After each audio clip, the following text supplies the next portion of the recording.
Hello YouTube. Let's make an ESP.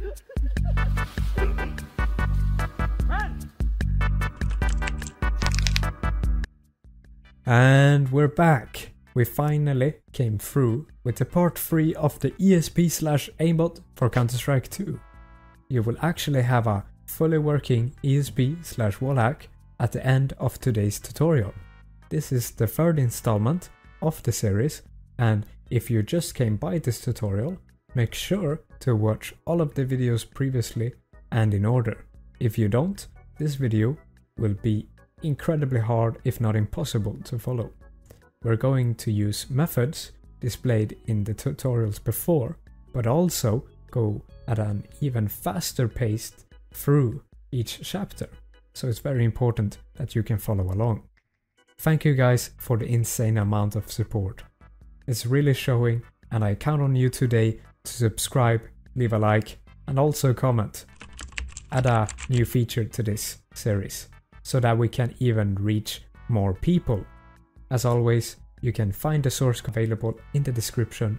Now enjoy this tutorial. And as always, run Counter-Strike 2 in Insecure mode before using any cheats. Welcome to today's showcase. It's a very exciting day because here we have Counter-Strike 2. Here we have the application that you will have at the end of this tutorial. If we run it, you can see that we have our menu, and we also have our ESP now with the health bars. We can change the colors of the entities and teammates. If you look at the health bar, we shoot, he loses health, and the health bar shows. If you look at that. So, we will actually complete the ESP part today, and I hope that you enjoy today's tutorial. That's pretty much it. Good luck. Before doing anything, like always, use -insecure in the launch options. Yet again, we're at the desktop. The first thing we will do in this tutorial is to find the team number. This number will either be a 2 or a 3, depending on if you're on the CT side or the T side. So let's open Ghidra and do exactly like the health.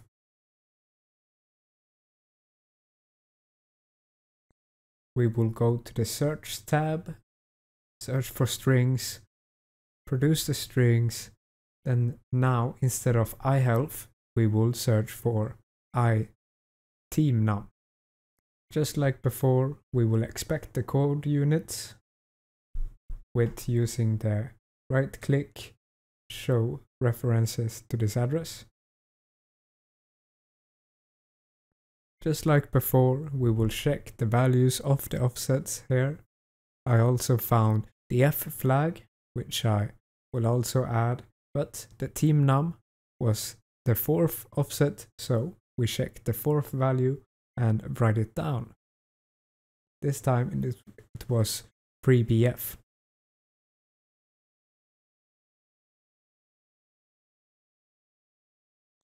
We can test these offsets in game by using the local player and the offset. Let's test the health offset first.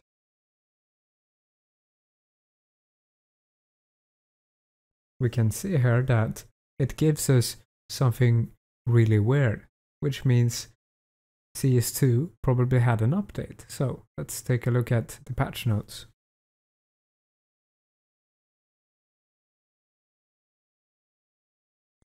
We can see here that the game had an update, so the offsets for the entity list and local player are outdated. So go back to the part 2 if you don't know how to get these offsets, but I assume you know and can get them yourself now, so I'll just pick the newest ones without showing.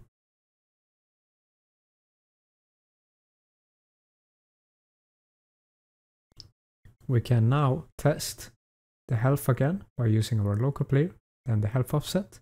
We can also test the team number that we got now. So let's do that.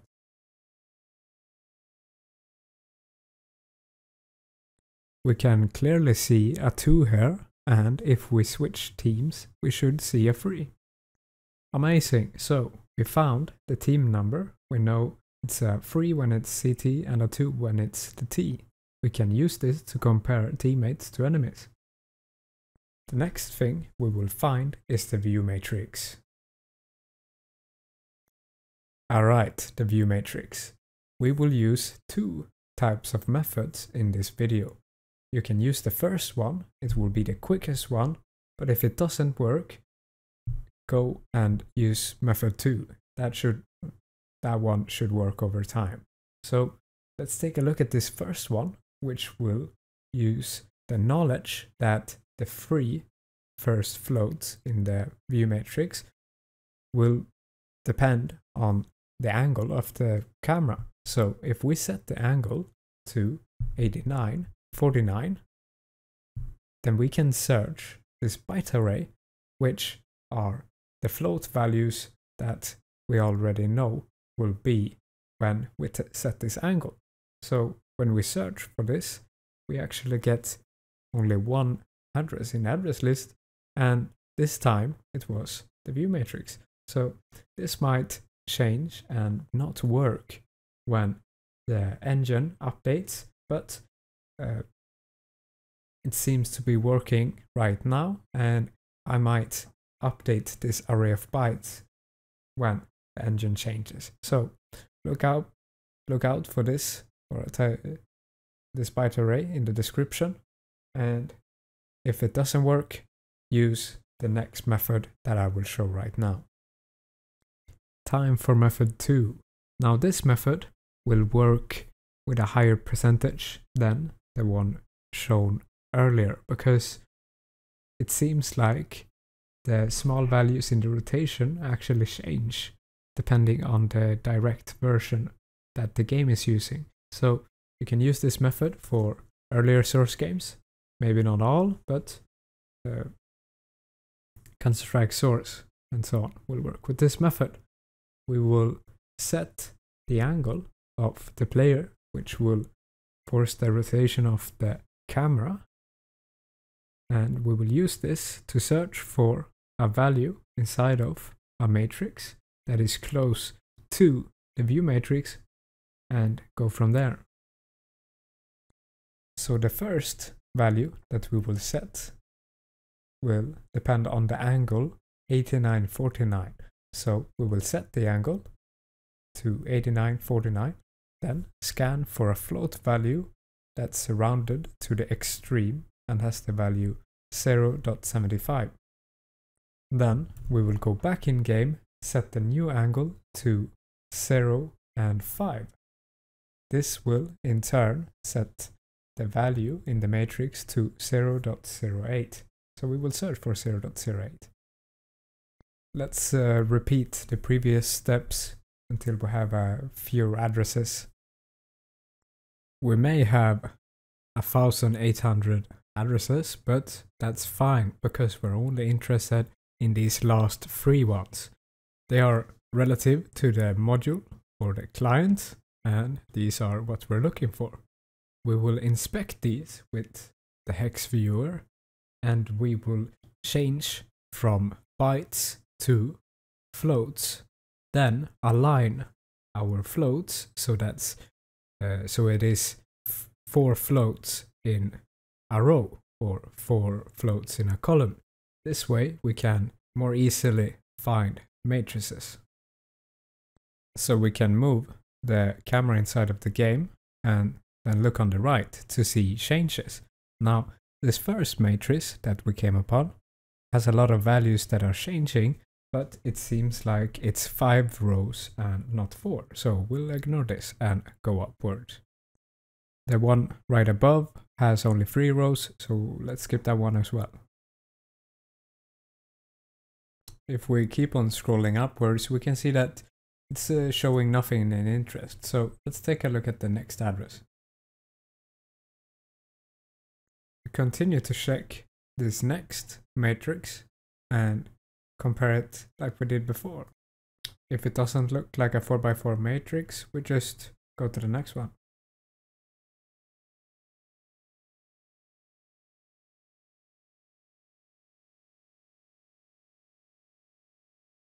And there you go, we found something that looks like a 4x4 matrix. So we will take the address of the first value by pressing Ctrl G, then copy that address, go to the window above and press Ctrl G again, then paste the address. This will take us to the window with the address relative to the offset. So we will take this, copy it to the clipboard, copy only address, and write this one down as a potential view matrix. We will repeat this step now, so we will look for close matrices in the memory. If we find more, we will note them down as potential view matrices. And once we have done that, don't worry if there's a lot of matrices, because you can test them in the code later. So don't worry about having too many matrices. You can continue to find more matrices, but I've already found the view matrix because I knew it before I made this tutorial, and I will stop now. So I have 2 tests and we can write these both down in the notepad.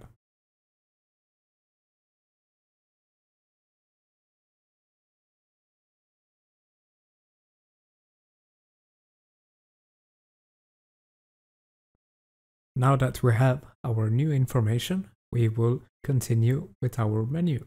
So we will go into offset and update the local player and entity list. We will also add our new offsets and one view matrix.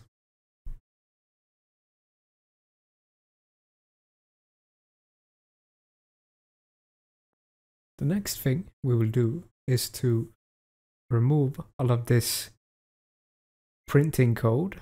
We printed our health and our position, but we don't need that now. We will remove it and also move our entities.clear, local player, and so on to reload entities method. Next up is to add some class variables. We will have 2 new lists, one team and then an enemy list. This makes it easier to separate them rather than having one list. After this, we will define some variables for ImGui. So this means some colors of the enemies, colors of the teammates, colors of the health bar and such.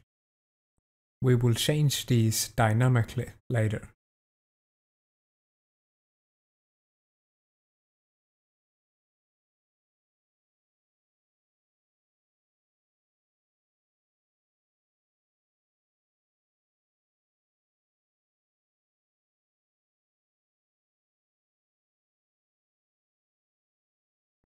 Then we will have some variables that contain information about our window.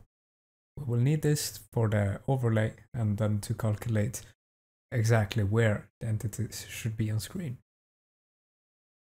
These will have default values, but we will also change them during runtime.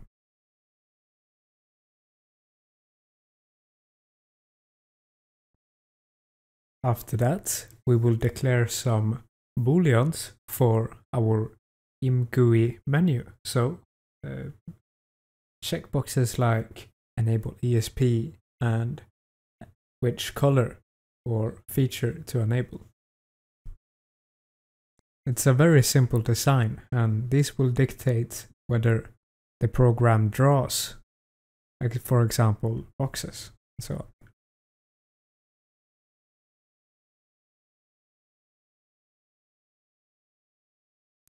Next up is to use some imports. We will use getWindowRect, which will get the CS2 process window, and we can use it for calculations. So you will need system.runtime.interrupt services for this DLL import, which is up there in the usings.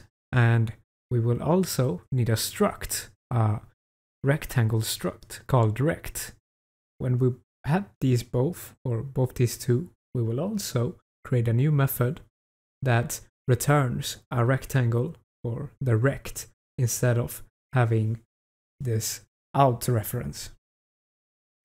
The last class variable that we will add is the drawList pointer. We will give its value during runtime. We will set it on the overlay, so we will leave it be right now. In the last video, we created this entity class. However, we will need some new attributes for this ESP to work. We will actually store the 2D positions of the character inside of this entity as well, so we can easily pass the entity through our draw method later. So we will have abs, which is the abs position, or the eye, in some position closer to the head, at least, we know that. We will also add some 2D positions, which are the 3D positions just converted. So we have the origin screen position, but also the abs screen positions. So now they're 2D.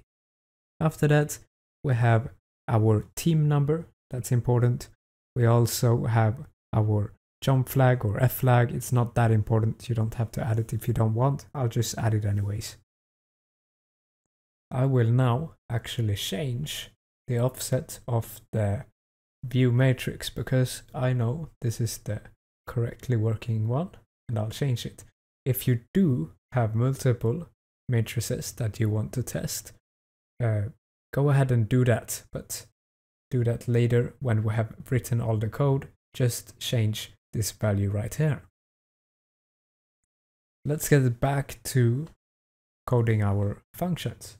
We will change the update entities method to now check if the entity is either a teammate or an enemy. We do that by comparing our team num to the entity's team num. If they're equal, they go in our team, and if they're unequal, we set them in the enemy team.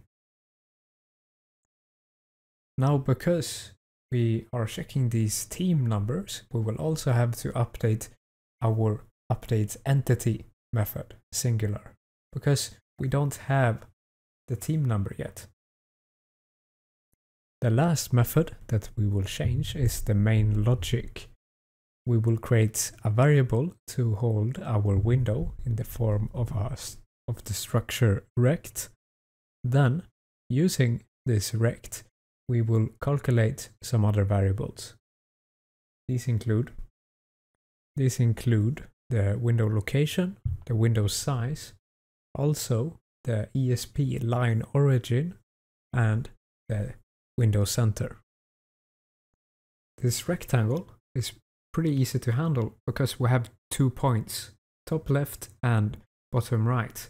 We can get the location, that's top left, and the size is just or subtract the top left from the bottom right.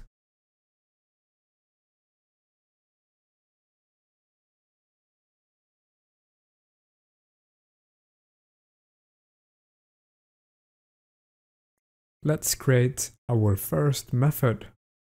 This method will be called drawMenu, and as you would expect, it will handle the drawing of the menu. We will have 2 tabs. One tab will be of the general options, for example, the AIMBOT option, the ESP option, and so on. The second tab will handle the coloring scheme, so we can set the color of the entities, the enemies, and their teammates. We can also choose if we want to display the health bar, the ESP boxes, the dots, and all of that.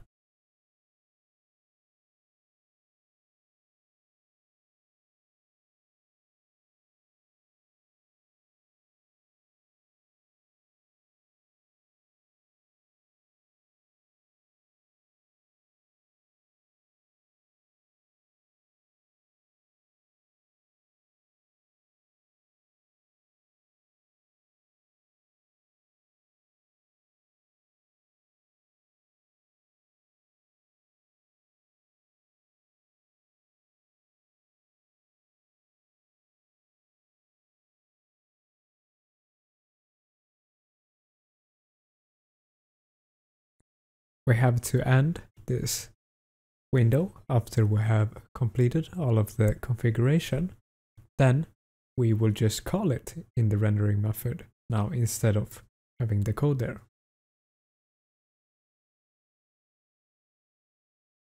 I'm gonna test it now. Remember, I am running CS2 with the launch options -insecure, and when I now launch my program, we can see that we have two tabs now, one with the general and then the second with our coloring. We can see all of the options here, but we haven't coupled anything of this yet, so let's continue with our ESP. Next up, we will create the overlay. This overlay will just be an ImGui window that we set some special properties to, or attributes.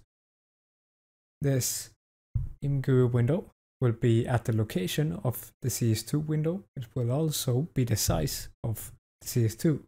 That makes sense. We want to draw on the CS2 window.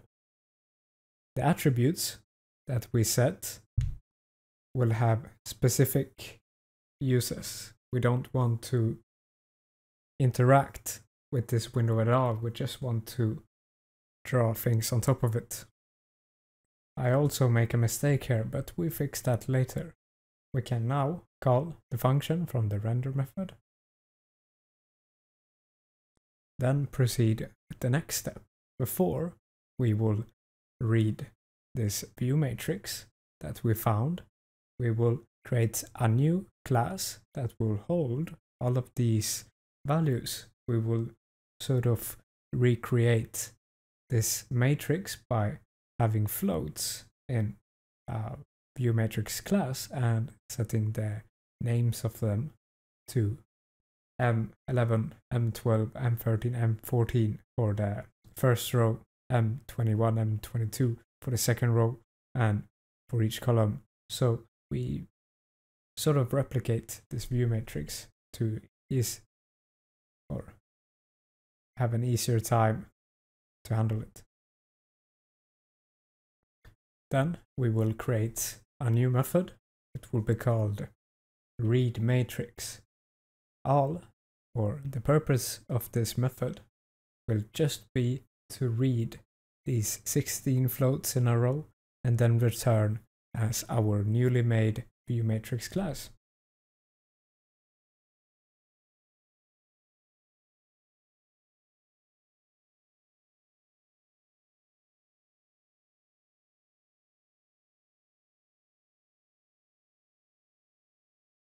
And finally, the world to screen function. This will be specific to DirectX, and CS2 is DirectX. So the parameters will be our matrix that we read, the position of the 3D coordinate that we want to convert, the width of the screen, and the height of the screen. So the first thing we do is calculating the screen W. The screen W, or I think of it as sort of the depth, is computed by multiplying the elements of the matrix with the object's position along the X, Y, and Z axis, and adding the fourth column of the matrix. Now, this screen W will tell us if the object is in front of us or behind us, and we will check it by using screen W greater than 0.01.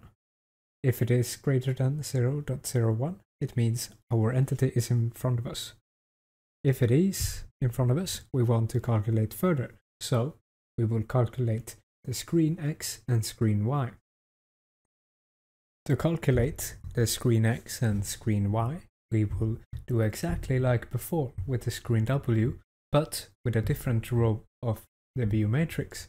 For the screen X, we will use the first row. Screen Y, we use the second row. And then we will perform some perspective division and screen transformation. So this part involves dividing the screen X and screen Y by the screen W. This will result in the values are transformed to fit within the screen dimensions. So we have our screen of the CS2 window and we want them to fit inside of that screen. So to calculate these final positions, we will take the camx plus parentheses camx times screen x divided by screen w. Then for the y position, we will take the cam y minus parentheses cam y times the screen y divided by screen w. Now we can return these final 2D coordinates to draw. Now that we have the world to screen function, we can convert our 3D positions to 2D ones in our update entity method. We will, however, need to update our entity as well. The view offset will be a static 65 units on the z-axis or the height axis. This is to simulate the height of the character. You can find the actual view offset pretty easily. It's quite close to the origin vector, but I will not do that now. We will now add the new 2D values of our character whilst we update the entity. So we will create a new view matrix by reading the current one, then using the world to screen function to set the values of the origin and the abs of the character.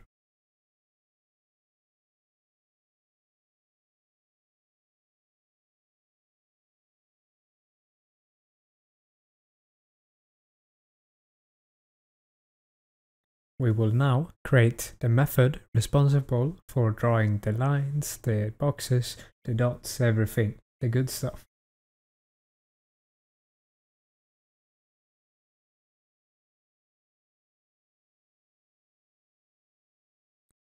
Now, because we have these 2D positions of these characters we want to draw now, but we will add an additional check before any drawing.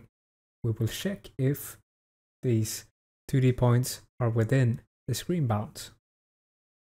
And that's pretty easy since we have the window location and we have the window size.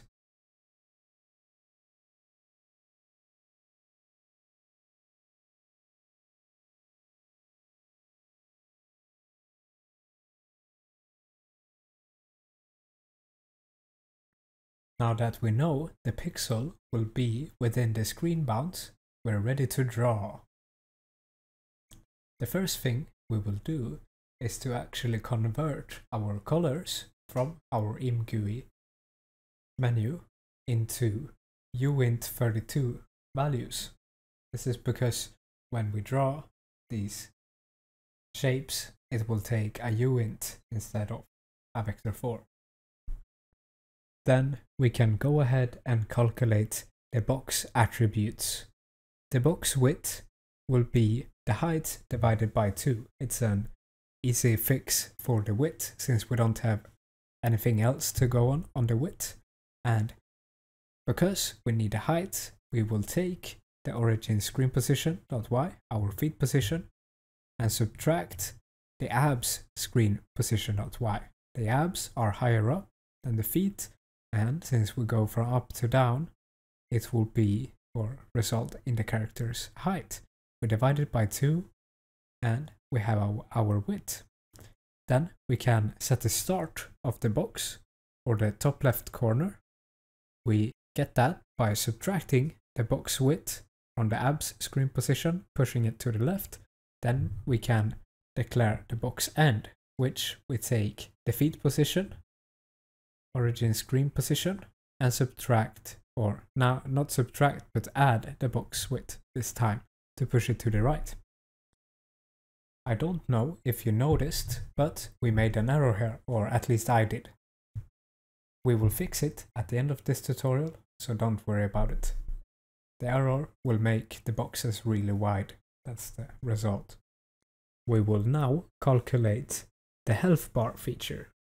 We can get the percentage of health by dividing our health by 100. Then, because we have the percentage, we can calculate the height of this health bar by multiplying the bar percent by our character's height. that was the origin screen position.y minus our entity.screen or abs screen position.y. Now that we have the bar height, we can calculate the bar start. We will calculate like before, similar to the box. We will subtract the box width to our origin screen position to get the down left corner, then subtract the bar height to get the top of the bar, so we only draw from the remaining health. When we have the health for the bar top, we can draw the bar end, which we get from subtracting the box width and a new vector, that's -4, with the screen origin position. This last odd looking 4 pixels vector is the width of the health bar. Now we can finally draw some graphics. The first thing we will draw is a line, and it will come from the line origin, and it will go to our character's feet, the entity.origin screen position, and it will be the uint color, which we converted. You can choose whatever width you want. I'll choose 3. Next thing is the box. Now we just add a rectangle with the box start and the box end. We also use the color here, and you can use whatever width you want. I'll use 3. Next in line is the dot. This dot will be at our origin screen position, and it can have whatever radius you want. I will choose 5, and we will use the uint color like before. The final option will be the health text and health bar. We will add a text at the origin screen position just below the character with the health text color, and it displays health points and then the entity's health. After that, we will draw the beautiful health bar by drawing a rectangle and the health bar's color. I made a mistake here as well because it's the wrong color. We will fix that later as well.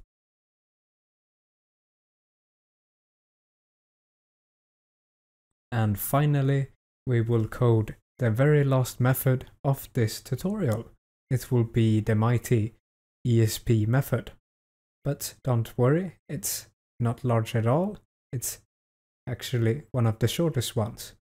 Because we have already coded all the logic, we will just need to get the draw list from the ImGui.getWindowDrawList. Then, if our ESP is enabled, we will have a try statement to catch any exceptions, then loop through all of the entities in the entity list, and if the entity is a teammate, we will draw them as teammates. If they're an enemy, we will draw them as enemies.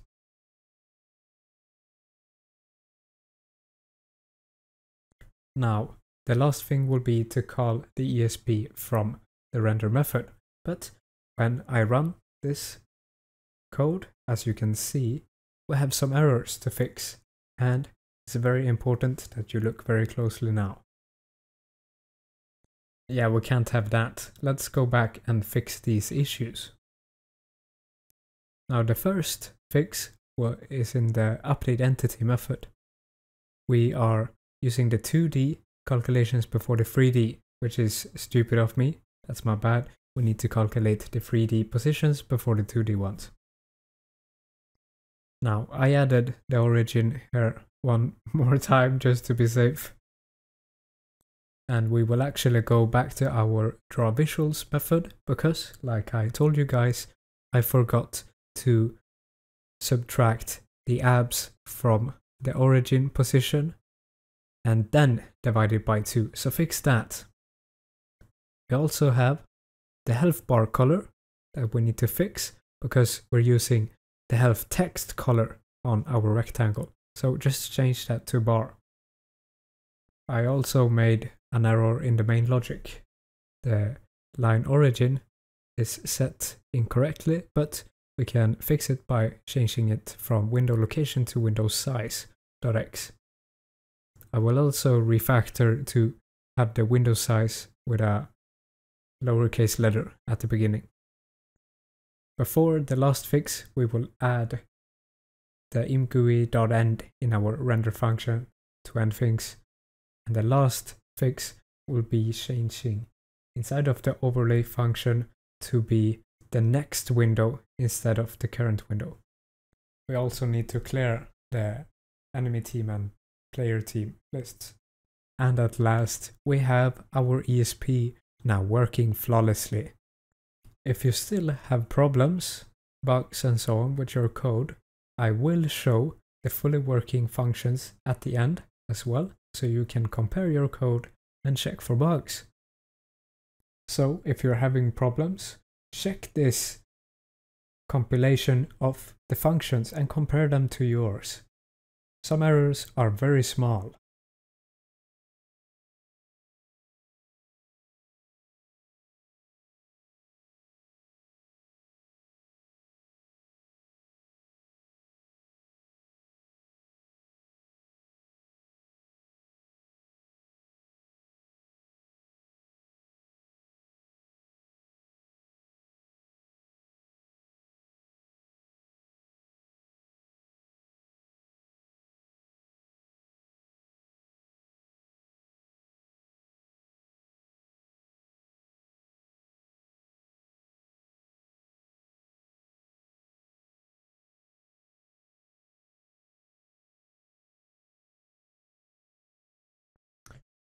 So at the end of this tutorial, we got our ESP fully working.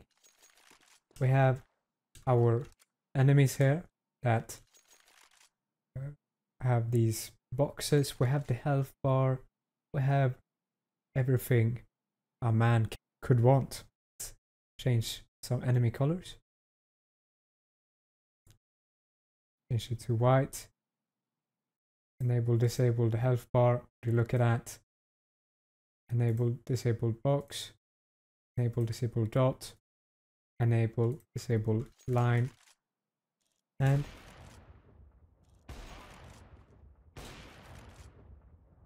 that's beautiful. So if you feel like this ESP is laggy or something, you can change the thread.sleep in the main logic.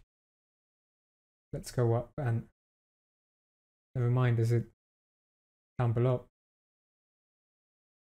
It's somewhere. Here we go. You can change this thread.sleep if you feel like it's lagging, or just tweak it to your liking. But that's it for this tutorial. We will go through the AIMBOT in the next one. I hope that you had fun following this tutorial, and I'll see you guys later. Subscribe, like the video, leave a comment on features, suggestions for the next tutorial, or leave a comment just saying hi. I will take a look at it, you know that, and I'll see you guys later.